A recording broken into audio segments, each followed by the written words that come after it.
Hey guys, আপোনালোক সকলোকে Moniz kitchen and blog চেনেলৰ অন্য এক ভিডিঅ'লৈ স্বাগতম জনাইছোঁ। এয়া আজি লৈ আহিছোঁ অন্য এক ৰেচিপি। তো আহক ভিডিঅ'টো আৰম্ভ কৰোঁ আৰু ভিডিঅ'টো শেষলৈ চাব বুলি আশা ৰাখিলোঁ। এয়া মই আজিৰ ৰেচিপিটোৰ বাবে এয়া ভাত লৈছোঁ। আমি সাধাৰণতে সদায় দুপৰীয়া খাই বৈ উঠাৰ পিছত ৰৈ যোৱা ভাতখিনি আমি সদায় পেলাই দিওঁ। তো তাৰ কাৰণে মই আজি এই ৰেচিপিটো বনাবলৈ ওলাইছোঁ। চাওকচোন আপোনালোকে ৰৈ যোৱা ভাতখিনি আমি কেনেকৈ ব্যৱহাৰ কৰিব পাৰোঁ আৰু লগতে এটা সুস্বাদু ৰেচিপি তৈয়াৰ কৰি ল'ব পাৰোঁ। তো তাৰ কাৰণে প্ৰথমতে মই সিজোৱা আলু ভাতখিনিৰ লগত একেলগে মিহলি কৰি লৈছোঁ। এয়া চাওকচোন, মই আলু দুটা বইল কৰি লৈ ভাতখিনিৰ লগত একেলগে মিহলি কৰি দিম আৰু তাৰপিছত অকণমান পনীৰ গ্ৰেট কৰি দিম। পনীৰ থাকিলে দিব পাৰে, নাথাকিলেও কোনো কথা নাই, আলুৰে আপোনালোকে মেকিং কৰিব পাৰিব।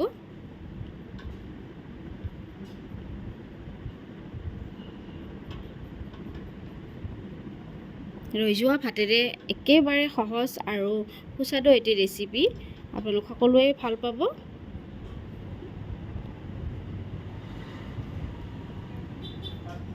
এয়া চাওকচোন, মই পনীৰখিনি একেলগে গ্ৰেট কৰি ল'লোঁ।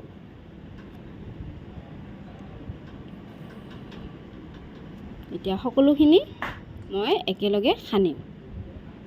এয়া গোটেইখিনি বস্তু একেলগে সানিব লাগিব।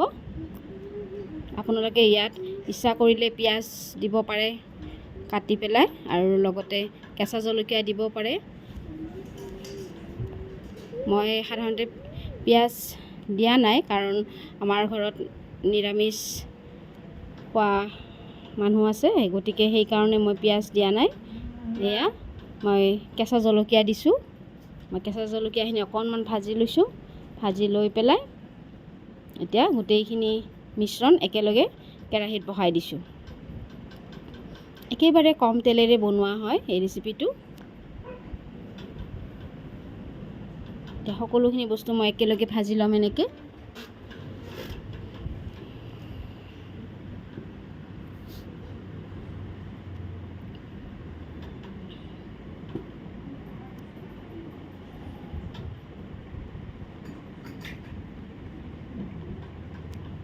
একেবাৰে সহজ ৰেচিপি হয়, আপোনালোকে সকলোৱে একেবাৰে সাধাৰণভাৱে বনাব পাৰিব।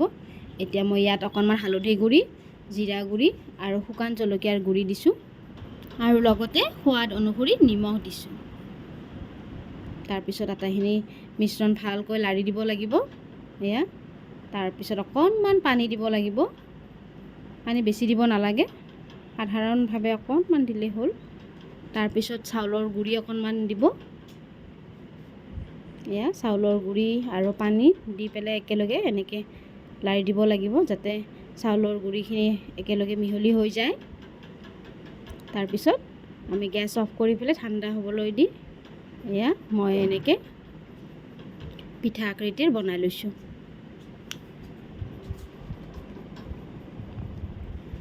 আপোনালোকে মন কৰিলে যিকোনো শ্বেপ দিব পাৰিব। মই এনেকৈ দিলোঁ, চাওকচোন। আপোনালোকে ইচ্ছা কৰিলে বিভিন্ন শ্বেপ দিব পাৰিব, সেইটো সকলোৰে নিজৰ ওপৰত। তাৰপিছত কেৰাহী এখনত তেল গৰম কৰি লাহে লাহে সকলোখিনি বহাই দি যাম এটা এটাকৈ।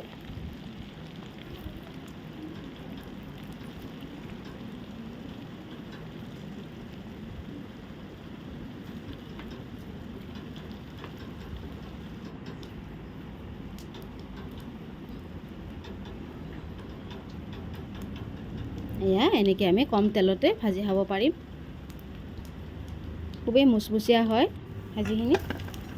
এয়া চাওকচোন, মোৰ বৰকেইটা ৰেডি হৈ গ'ল। এইবাৰ ৰৈ যোৱা বাকীখিনিও কেৰাহীত বহাই দিম। এয়া এনেকৈ ওলটাই দিব লাগিব, এটা এটাকৈ এনেকৈ ওলটাই দি যাম।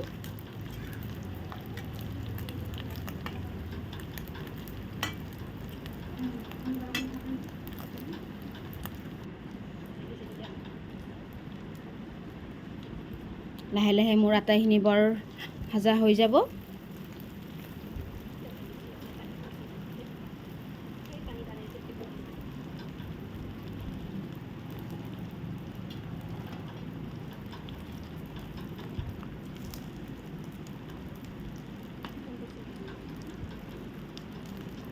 আচলতে কেতিয়াবা ঘৰত বনাবলৈ একো নাথাকিলে এনেকৈ আপোনালোকে ঘৰতে একেবাৰে সহজকৈ ৰৈ যোৱা ভাতেৰে এনেকৈ মিশ্ৰণ বনাই লৈ পেলাই বনাব পাৰিব।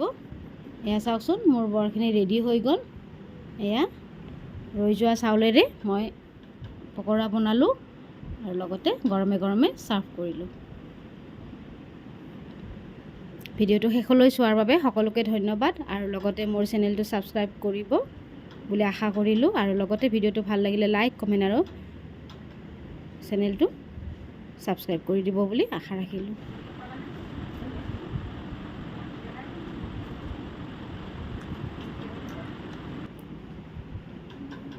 শেষত পুনৰবাৰ ধন্যবাদ।